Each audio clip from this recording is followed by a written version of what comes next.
और चलिए इस बीच एक बड़ी खबर का रुख कर रहे हैं। बिहार के जमुई से बड़ी खबर सामने आई है, जहां बालू माफिया का आतंक देखने को मिला है। बिहार के जमुई में दरोगा की हत्या कर दी गई। बड़ी खबर आपको बता रहे हैं, बालू ले जा रहे ट्रैक्टर से दरोगा को कुचल दिया गया। बड़ी खबर, बालू माफिया पर ही हत्या का आरोप लगा है और किस तरह से यहां बालू माफिया का आतंक देखने को मिल रहा है। हालांकि इस वारदात में 2 पुलिसकर्मी भी घायल हुए हैं, लेकिन आप देखिए किस तरह से ये दरोगा प्रभात रंजन, उनकी फोटो भी हम आपको दिखा रहे हैं।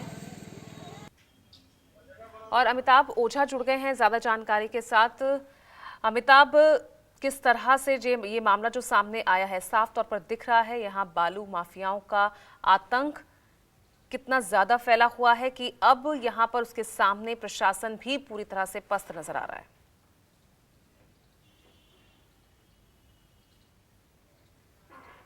बिल्कुल, देखिए ये मामला हैरान कर देने वाला है और हाल के दिनों में हम महीने के अंदर ये तीसरे दरोगा है।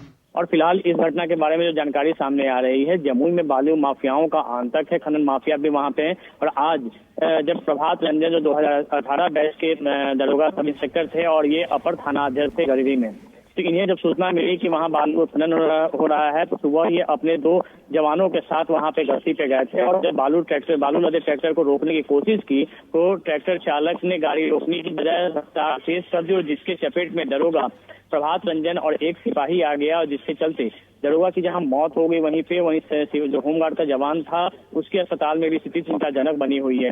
लेकिन यह घटना हैरान कर देने वाली इसलिए भी है क्योंकि इस पूरी वारदात के बाद जिले के एसपी जहां खामोश है, वहीं अभी तक आरोपी की गिरफ्तारी भी नहीं हो पाई है, शिनाख्त भी नहीं हो पाई है। ये जो इलाका है ये बालू माफियाओं का गढ़ कहा जाता है और यहाँ पे लगातार जो सरकार की तरफ से, पुलिस मुख्यालय की तरफ से बालू खनन माफियाओं के खिलाफ अभियान चलाने की बात हो रही थी, तो उसके जवाबदेही के तहत वो जो दरोगा है वो वहाँ पे गए थे और वहाँ उन्होंने रोकने की कोशिश की थी, लेकिन उन्हें सफलता हाथ नहीं लगी।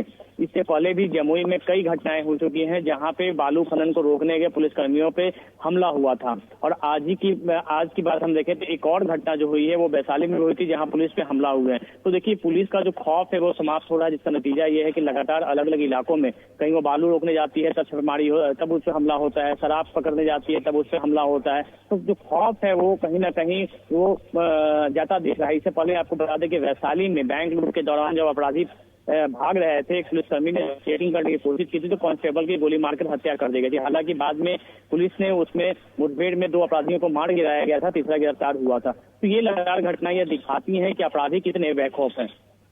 अगर अमिताभ अपराधी बेखौफ हैं तो क्यों यहाँ पर सवाल तो हमारे प्रशासन की व्यवस्थाओं पर भी तो खड़ा होना चाहिए।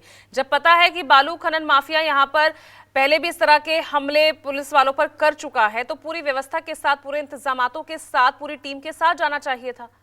तो कहीं ना कहीं लापरवाही तो यहाँ प्रशासन की भी नजर आ रही है।